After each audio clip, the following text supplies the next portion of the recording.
if you ask the government of President Paul Biya, the military of the Cameroon government, the Ambazonian leaders and the Ambazonian fighters, the supporters of the government, those guys in DDR Center, Munja, and supporters of Ambazonia, they will tell you that they are winning in one way or the other. The government of Cameroon, it will tell you that everything is gradually returning to normalcy and everything is under control.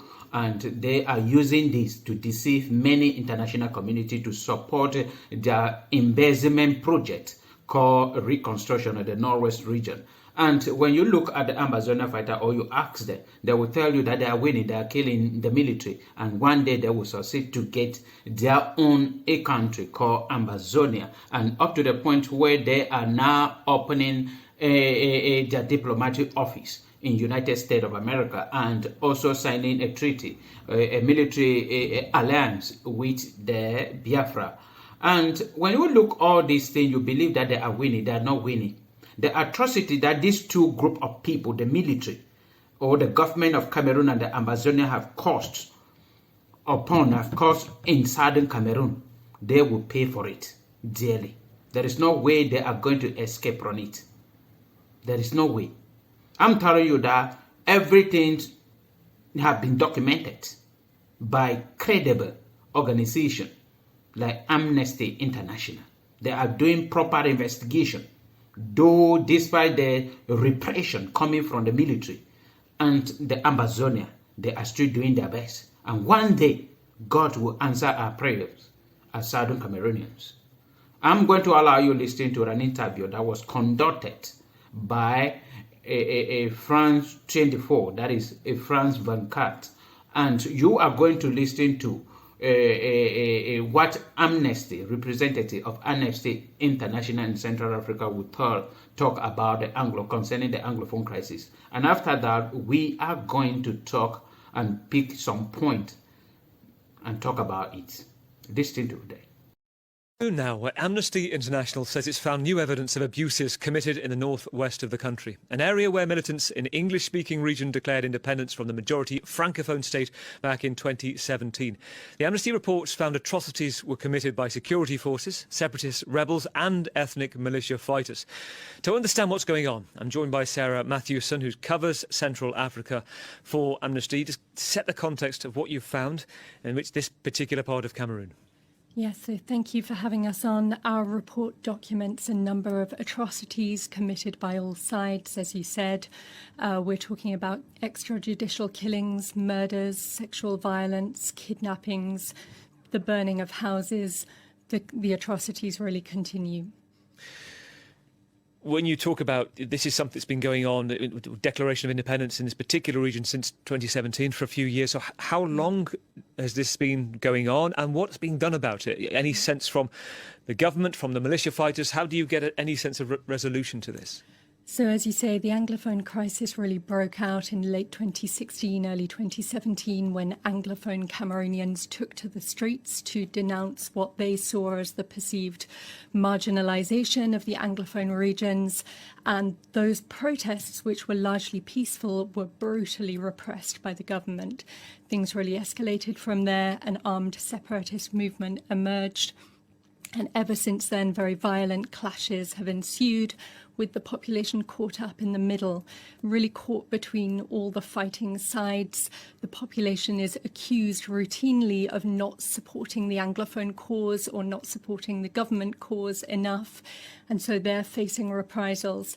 Very little is being done about it. We find there's very little information coming out of the region because of the repression of journalists and human rights defenders trying to speak out about it. So compounding the human rights violations taking place are another wave of human rights violations around the repression of human rights defenders, journalists, activists and others. And again, they're being threatened, harassed, sometimes arbitrarily detained by the government of Cameroon. So we're really calling on the authorities today to investigate and prosecute the crimes and other atrocities that we document in the report. And we're calling on Cameroon's international partners as well to do more, to put pressure on Cameroon to address this crisis, to support the human rights defenders speaking out about it, to deliver justice for the victims of these atrocities and to release all the people arbitrarily detained in this context. Just briefly, if you will, because it matters to that sense of how many civilians we're talking about that are affected, the civilian population there, given that so limited access for journalists and for aid workers too. Yeah, I mean, International Crisis Group have reported that about 6,000 people have been killed, but it's very difficult to get reliable numbers about that because of the hostile climate for journalists. But we've, there have been many people who have documented that hundreds of thousands have been displaced, and our report shows the level of atrocities continuing on a daily basis. Sarah, good to hear from you. Sarah Matthewson from... You heard her clearly. It is terrible that what is going on in Southern Cameroon is terrible. Not only committed by the Ambazonian fighter, but also by the military of the Cameroon government, under the leadership of President Paul Biya. Thousands of Southern Cameroonians are rotten, perishing in prison for crime they never committed. Just because the government want to win, the government want to defeat, and the government want to end the Anglophone crisis militarily. She made mention of the population caught in the middle. That is very clean, very clear to all Southern Cameroonians or to all Cameroonians or to anyone who is interested in the killing and the calamity going on in Southern Cameroon. They will know that the military are using the population, the Ambazonian fighters are using the population. All of them are accusing the population of collaborating with either the military. The Ambazonian fighter accusing the population of collaborating with the military, and the military accusing the population of collaborating with the Ambazonian. And because of this, thousands have been killed because of this accusation. And that is true about it. And then she also made mention of very little is being done to end the crisis. Yes, that one we are sure of it. Very little. The government does not even have any interest to end the Anglophone crisis. They decided that they will end it militarily, in which militarily they can never end the crisis. On the side of the Ambazonia, they don't even believe that it would ever end. The only belief is that they will kill all the military and then they will end it, because they are not doing anything right to end the crisis in Southern Cameroon. Because militarily they cannot end the crisis. They cannot do it.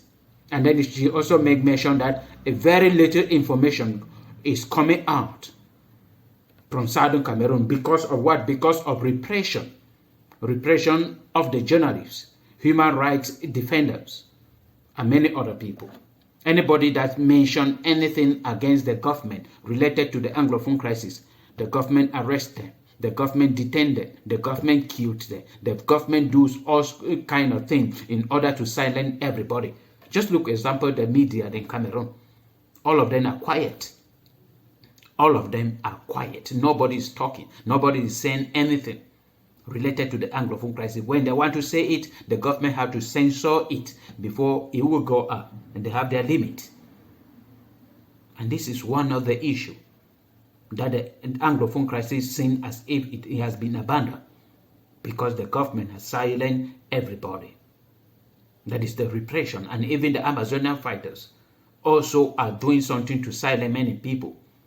Those who even point out that this strategy you are using is not going to help the people. The Ambazonian fighter will not be happy with it, and their punishment is killing. So everybody have to be quiet.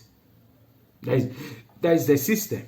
Excuse me. She also made mention that international community should put pressure on the government of Cameroon.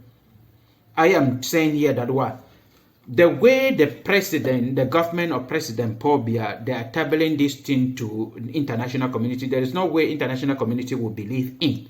And even because they are telling the international community that everything is under control. So I am calling on Amnesty International to present this thing to credible international bodies Like the United Nations, they should struggle by all possible means to help the people of Southern Cameroon and table this, that the government is not speaking the truth or not telling them the truth concerning what is going on. Serious killing is going on in Southern Cameroon. And Amnesty International, Transparent International, Human Rights Watch, they stand a better place to help the people of Southern Cameroon. They stand a better place. If we are waiting, if they are waiting that maybe international community coming to Cameroon, they have to pass the United Nations, a Commonwealth. They have to pass through Yaoundé. And when they pass through Yaoundé, Yaoundé will give them the agenda. And they will believe in it. So I'm pleading on Amnesty International, Human Rights Watch, a Transparent International to look into this issue, Red Cross, to look into this issue and table the crisis that is going on, the calamity that is going on in Southern Cameroon to credible international community. It will help us. I'm pleading with them. And also they should make sure that they put pressure also on the leadership of Ambazonia, because Ambazonians also are committing a lot of atrocity in Southern Cameroon against the people of Southern Cameroon. A lot. I'm pleading. And then they also call on the government that the government of Cameroon should release all those who are unlawfully detained because of the Anglophone crisis. There are thousands of Southern Cameroonians. Many of them have died in detention, and many of them are suffering and perishing in prison. So they are calling on the government too. The government stubbornly cannot do it. I know the government of Cameroon under the leadership of President Biya. But if Amnesty International pressure other credible international community to pressure the government of Cameroon, that will release these people. So they should do it. They should do it. They also mention that it is very difficult to know how many people have been killed in Southern Cameroon because of the Anglophone crisis. That is true. She talked about 6,000 plus person killed in Southern Cameroon and tens of thousands of people displaced. And I say yes, they are true about this, because the government of Cameroon do not want the international community to know that the crisis is too serious, that many people have died. If not of what the government of Canada released some months behind, talking about 6,000. Many people don't know. But I'm going to tell you as a Southern Cameroonians that more than 10,000 Southern Cameroonians have been killed, brutally killed, because of this crisis. And more than millions displaced because of the Anglophone crisis. So we are calling on all to look into and help the people of Southern Cameroon. The government of Cameroon is indirectly eradicating Southern Cameroonians, and only to allow those who will be assimilated, because they are pushing or to run to Francophone regions in order for them to be assimilated. And one day, as President Biya said in France, that they have been struggling to assimilate the people of Southern Cameroon, but he came to discover that it's very difficult to assimilate them.